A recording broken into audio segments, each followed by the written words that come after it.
विश्वानि देव सवितर्दुरितानि परासुव यद्भद्रं तन्नयासुव। ओम।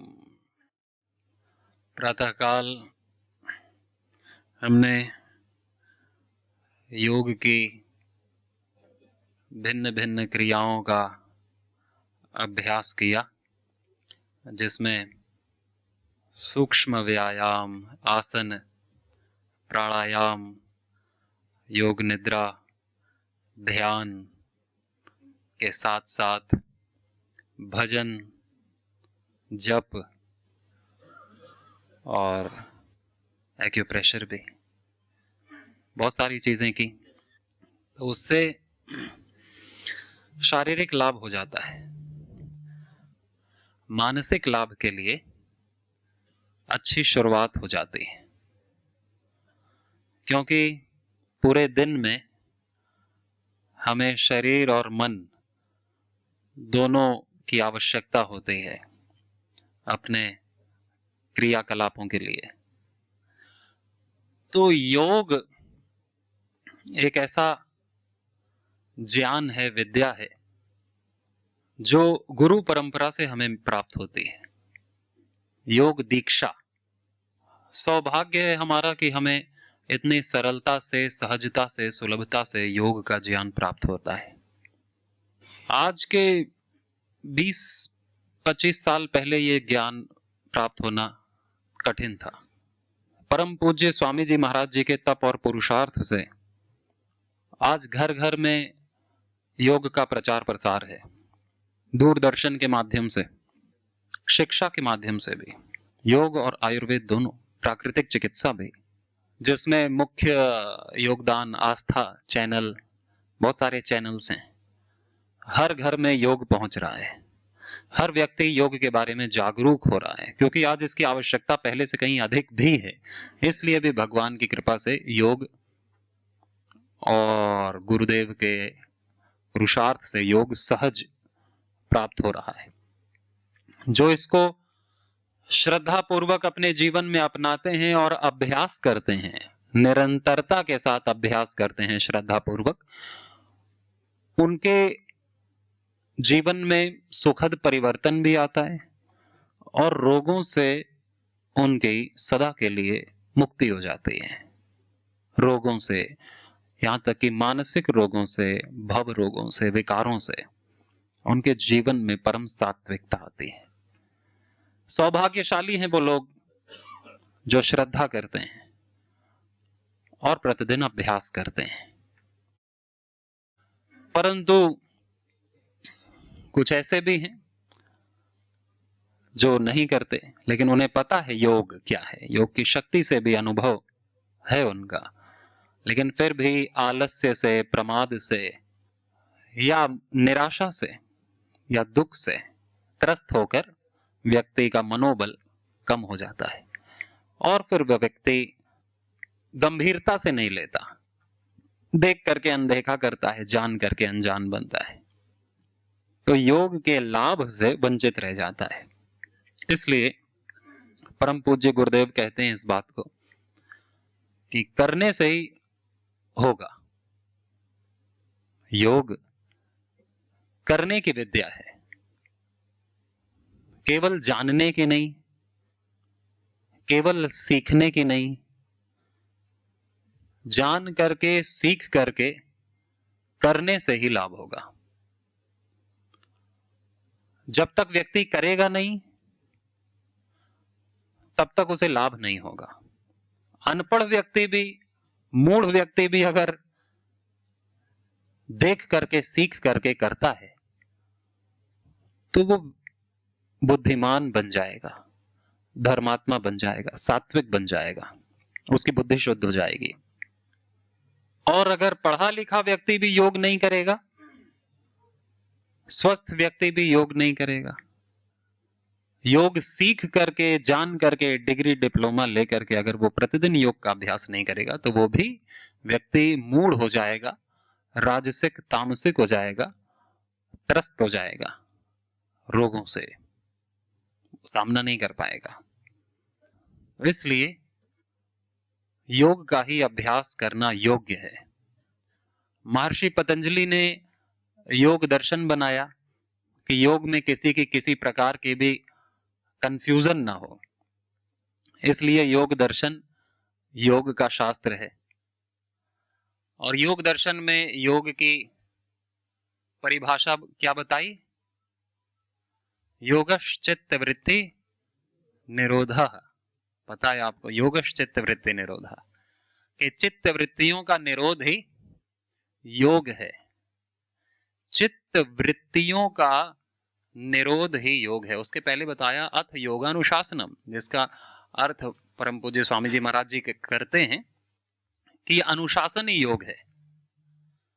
जीवन में अनुशासन, डिसिप्लिन, हर चीज में यही योग है।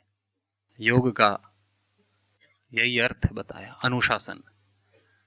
अनुशासन हमारे देखने में, सुनने में, बोलने में, करने में, चलने में, सोने जागने में, खाने पीने में, सोचने में, आचरण वाणी व्यवहार में, अनुशासन यही योग है। तो जो सुबह करते हैं वो तो योगिक क्रियाएं हैं। बाकी योग तो ऐसा एक पल भी नहीं कि जो योग रहित हो जाए, क्योंकि जो पल हमारा योग रहित हो जाएगा फिर वो पल हमको भटकाएगा, राजसिक तामसिक बनाएगा और हमको अपने योग पथ से डाइवर्ट करेगा। तो हमारा योग, हमारी एकाग्रता, हमारे चित्त की सात्विकता सदा बनी रहे, ये अपने आप नहीं होता। ये ध्यान से इसको प्रयत्न पूर्वक बनाए रखना होता है। अपने चित्त की ऐसी अवस्था जो समाधान में हो, शांत हो, स्थिर हो, आनंद में हो, प्रयत्न पूर्वक इसे बनाना होता है। इसी को अभ्यास कहते हैं। अगर हमने प्रयत्न छोड़ दिया तो मन में कुछ भी चलेगा जो हमारे जीवन के लिए अच्छा नहीं, जो हम चाहते नहीं, वो चीजें मन में आती हैं और वो चीजें फिर हम करते हैं, जिसका दुख, पछतावा, पश्चाताप बाद में होता है। ना चाहते हुए भी व्यक्ति वो काम करता है जिससे दुख मिले, और चाह करके भी सुधर नहीं पाता, बुरी आदतों से, बुरे विचारों से मुक्त नहीं हो पाता, चाह करके भी। तो ये प्रश्न उठता है कि ऐसा क्यों होता है? चाह करके भी हम ठीक क्यों नहीं हो पाते एकदम संतों की तरह परफेक्ट? और ना चाह करके भी हम गलत में क्यों संलग्न हो जाते हैं? क्योंकि सावधानी हटी, दुर्घटना घटी। सावधानी हट जाती है,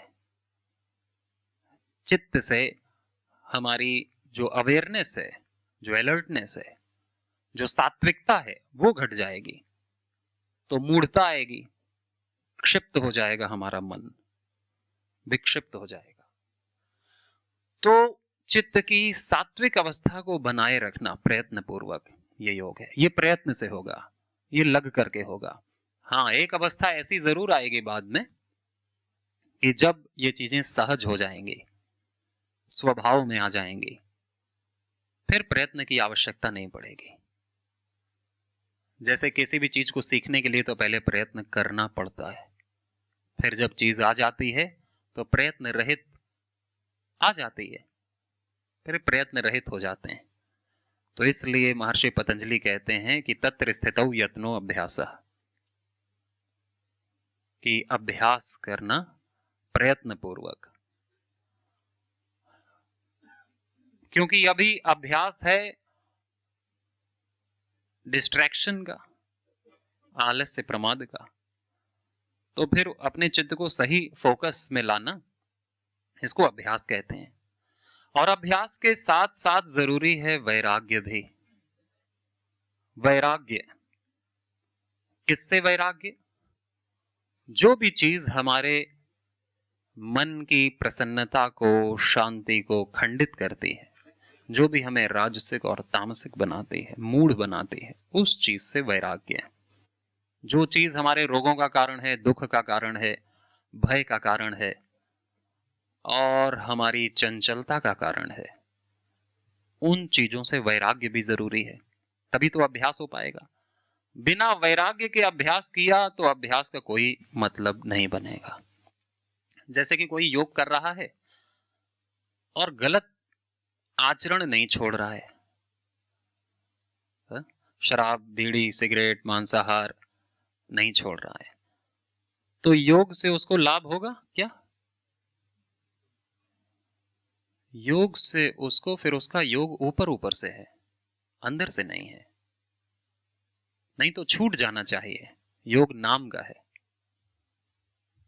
कोई व्यक्ति पूजा पाठ कर रहा है लेकिन गलत आचरण नहीं छोड़ रहा है, तो देवता प्रसन्न होगा क्या? नहीं होगा, क्योंकि नाम का कर रहा है, ऊपर ऊपर से कर रहा है, अंदर से कुछ और चलता है। जो चीज अंदर से होगी वो सहज होगी, जो चीज अंदर से होगी वो परमानेंट होगी और वही सत्य होगी। तो योग हमारे अंदर से चले, योग हमारे अंदर समाये, तो हम लाभान्वित हुए बिना नहीं रह पाएंगे। फिर योग के सारे लाभ हमारे जीवन में घटित होंगे। जो भी शास्त्रों में बताए गए हैं, जो भी गुरुजन बताते हैं,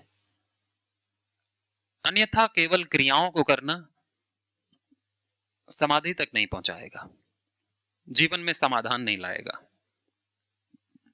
हाँ, उसका उतना इफेक्ट तो पड़ेगा शारीरिक पर, वो भी उतनी देर के लिए, थोड़ा सा। पूजा पाठ व्यक्ति करता है तो थोड़ी देर तो शांति रहती है, जितनी देर कर रहा है उतनी देर, लेकिन उसके बाद फिर वैसा हो जाता है। उतनी देर के लिए तो लाभ होगा, लेकिन कंटिन्यू नहीं। अतः योग का लाभ हमको पूर्णतः से कैसे प्राप्त हो, तो उसके लिए हम स्वाध्याय करते हैं, शास्त्र पढ़ते हैं, सत्संग करते हैं, गुरु से प्रश्नोत्तरी करते हैं, और चीजों को सुनते ही नहीं, केवल उसका मनन भी करते हैं। मनन, श्रवण, मनन, निधिध्यासन, और फिर अपने जीवन में वो अपने आप घटित होने लगता है। जिस चीज का भी हम मनन करते हैं, चिंतन करते हैं, वो जो हमारे जीवन में अपने आप आने लगेगा। भले हम चाहे न चाहें, जिस चीज का हम जीवन में मनन करते हैं, सोचते हैं, वैसे ही हम हो जाते हैं। और मनन क्यों हो रहा है? क्योंकि वैसे ही चीज हमने सुनी है, देखी है, पढ़ी है, रुचि ली है, उसकी आवश्यकता अनुभव की है। जिस चीज में हम रुचि लेंगे उसी का मनन करेंगे, और जैसा मनन करेंगे वैसा ही जीवन होगा। जीवन अपना योगमय हो तो योगियों को ही सुने, योग शास्त्र ही पढ़ें और योग को ही मनन करें। जो पढ़ें, जो स्वाध्याय करें, उसी का मनन भी करें, तो चित्त वृत्तियों का निरोध होगा। कौन सी चित्त वृत्तियों का निरोध? जो हमको भटकाती हैं, गलत चित्त वृत्तियां, है ना। चित्त वृत्तियां भी 3 प्रकार की हैं, सात्विक, राजसिक और तामसिक। सात्विक चित्त वृत्तियां तो अच्छी हैं, जो हमको ज्ञान देंगी, उत्साह देंगी, आनंद देंगी, शांति देंगी, भगवान की तरफ ले जाएंगी, वो सात्विक चित्त वृत्तियां हैं। आरोग्य देंगी, बुराइयों से मुक्ति देंगी, सात्विक चित्तवृत्तियां। और राजसिक चित्तवृत्तियां मन में उथल पुथल लाएंगी, चंचल बनाएंगी, अस्थिर करेंगी, मन ज्यादा क्रियाशील हो जाएगा, बेकाबू हो जाएगा, अपने स्वार्थ के चक्कर में, लाभ के चक्कर में भटकता रहेगा, है ना, बीपी बढ़ाएगा। और तामसिक चित्तवृत्ति दुख देगी दूसरों को और स्वयं को भी। निद्रा, आलस्य, प्रमाद, राग द्वेष, निंदा, चुगली, हिंसा, अब्रह्मचर्य, इसी में रमती रहेगी तामसिक चित्तवृत्तियां। तो हमारे मन में सात्विक चित्तवृत्तियां रहें और तामसिक और राजसिक चित्तवृत्तियों का निरोध हो जाए। अक्लिष्ट चित्तवृत्तियां रहें और क्लिष्ट चित्तवृत्तियों का निरोध हो जाए। इसके लिए कुछ हमको करना होता है। बिना किए तो कुछ होगा नहीं। बिना किए तो हम वैसे ही रहेंगे जैसे हम आज हैं। अगर हमें समाधान की आवश्यकता है, चित्त में शांति, स्थिरता, आनंद और अखंड आनंद की आवश्यकता है, तो उसके लिए करना होगा। नहीं तो जैसे चीजें चल रही हैं वैसे ही चलती रहेंगी। अपने से कोई सुधार कुछ नहीं होता। समय निकलता है, ऊर्जा कम होती है शरीर की, और फिर जीवन समाप्त होता है। फिर आत्मा अगली यात्रा के लिए आगे बढ़ती है, फिर दूसरा शरीर ढूंढेगी। तो ये जो हमें समय मिला है, ये इसीलिए है कि हम स्वयं को जान पाएं, आत्मा का साक्षात्कार करें, आत्मा में प्रतिष्ठित हों। यही योग का लाभ है, आत्मज्ञान होना कि मैं कौन हूं। तदा दृष्टु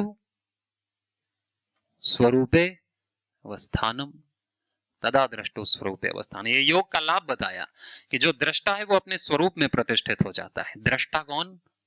आत्मा, जो सबका साक्षी है, वो अपने स्वरूप में प्रतिष्ठित हो जाता है। अन्यथा क्या होगा?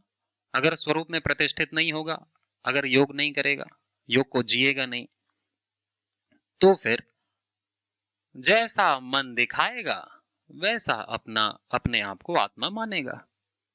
आत्मा अपने आप को सुखी, दुखी, रोगी, बूढ़ा, अधम, पापी, यही सब मानता रहेगा, या अहंकार में रहेगा किसी चीज के, अच्छा या बुरा मानता रहेगा। कुछ भी, जैसा दूसरा बोलेंगे वैसा वो मान लेगा, या जैसा वो सोचेगा वैसा ही अपने आप को मानेगा। यथार्थ से दूर रहेगा।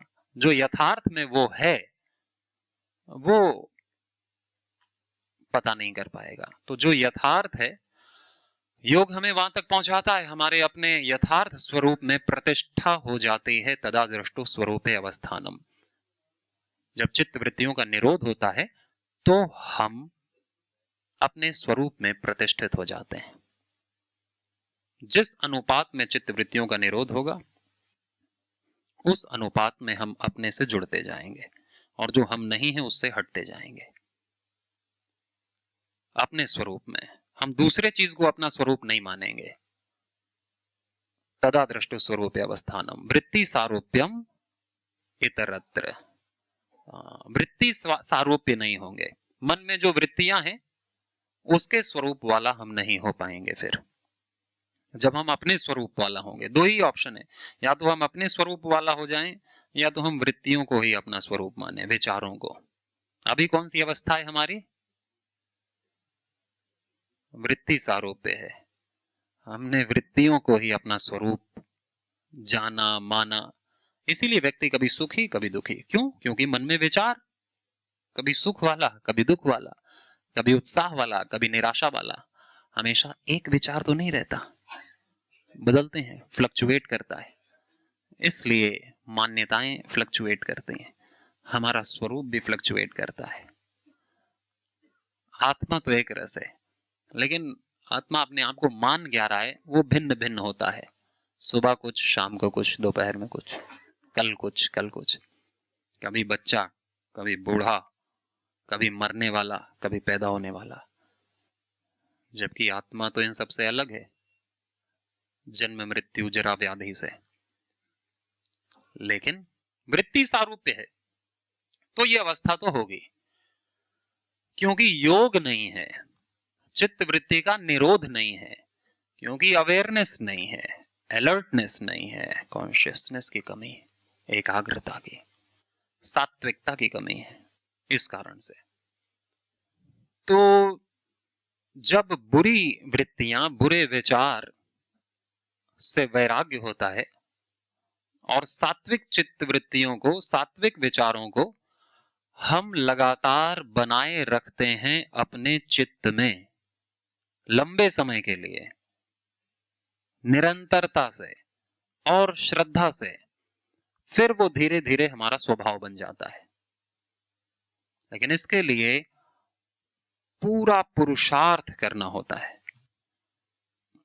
होश पूर्वक कर्म करना होता है, होश पूर्वक, बेहोशी में नहीं। बेहोशी में फिर चित्त में फर्क नहीं पड़ता उस चीज का।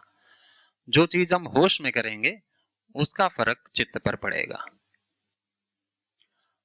होश पूर्वक अगर हमने योग प्राणायाम किया है तो उसका लाभ बुद्धि तक, चित्त तक होगा, सूक्ष्म शरीर तक होगा। ऊपर ऊपर से करेंगे चंचल होकर के तो शरीर तक ही लाभ होगा। देव पूजा, यज्ञ, जो भी भगवान की उपासना आराधना करते हैं, अगर एकाग्र होकर के कर रहे हैं, श्रद्धा पूर्वक कर रहे हैं, तो उसका लाभ अंदर तक होगा। अगर नहीं कर रहे हैं तो अंदर तक नहीं होगा, और लाभ तो अंदर ही चाहिए भाई, शरीर को थोड़ी लाभ होगा, अंदर तक लाभ होगा, चित्त तक, बुद्धि तक, वहां की शुद्धि आवश्यक है। तो अतः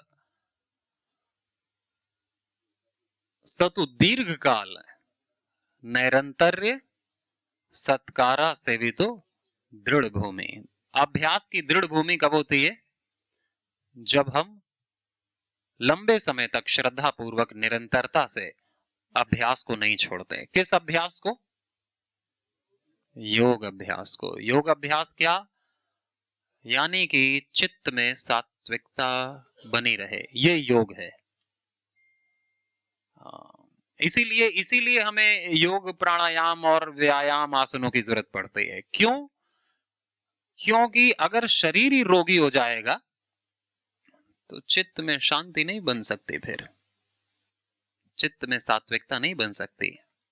शरीर से तो यात्रा शुरू होती है, शरीर पर खत्म नहीं होती।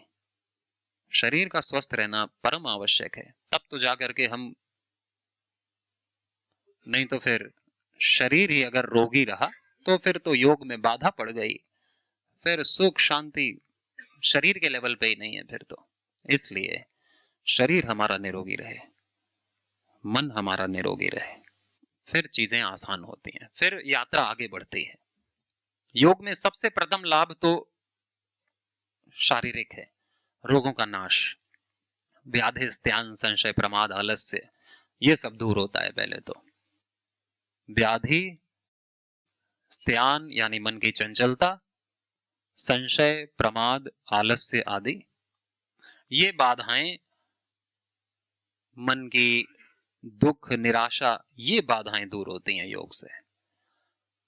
कि एक ऐसा वातावरण बने कि फिर हम अपने मन को सात्विक प्रयत्न पूर्वक बनाएं। प्रयत्न पूर्वक, ये याद रखना चाहिए कि हमें प्रयत्न पूर्वक सात्विक रहना है।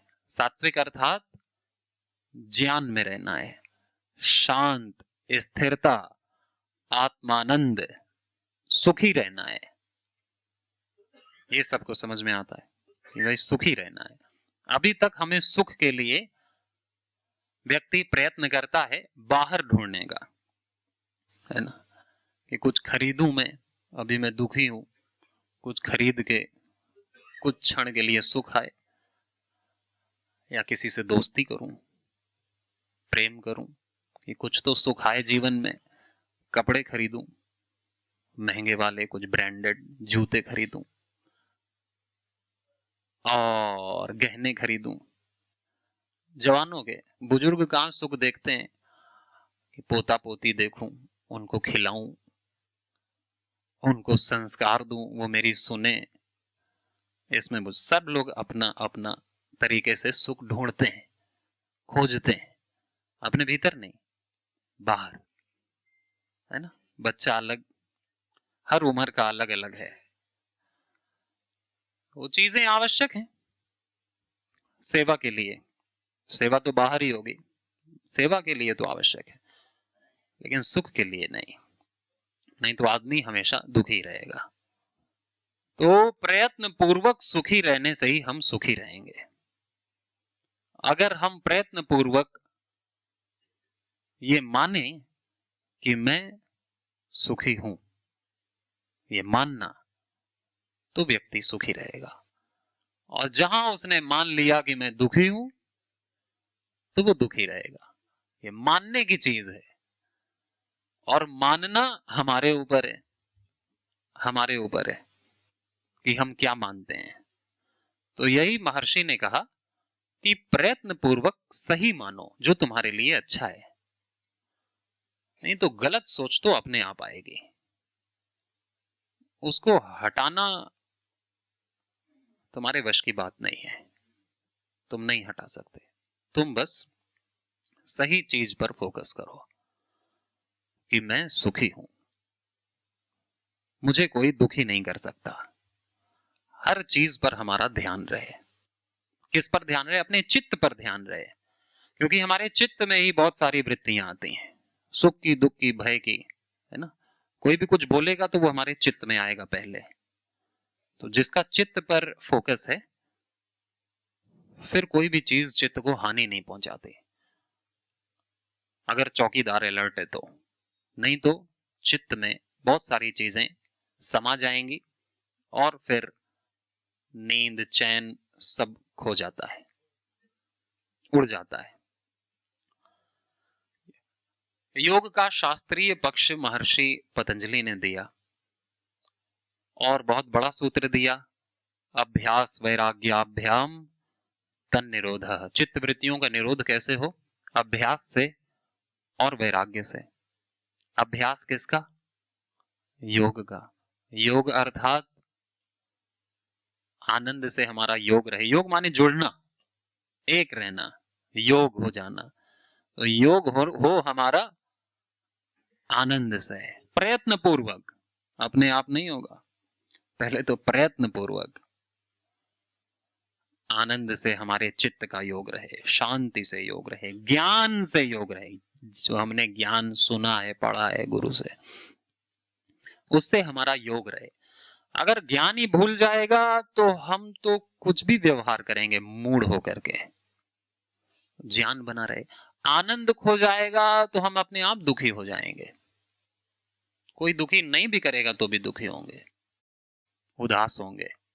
उदासी का कोई कारण नहीं होगा तो भी, बेचैनी का कोई कारण नहीं होगा तो भी व्यक्ति बेचैन रहेगा, क्योंकि उसने अभ्यास छोड़ दिया, नहीं किया प्रयत्न पूर्वक जो करना चाहिए था।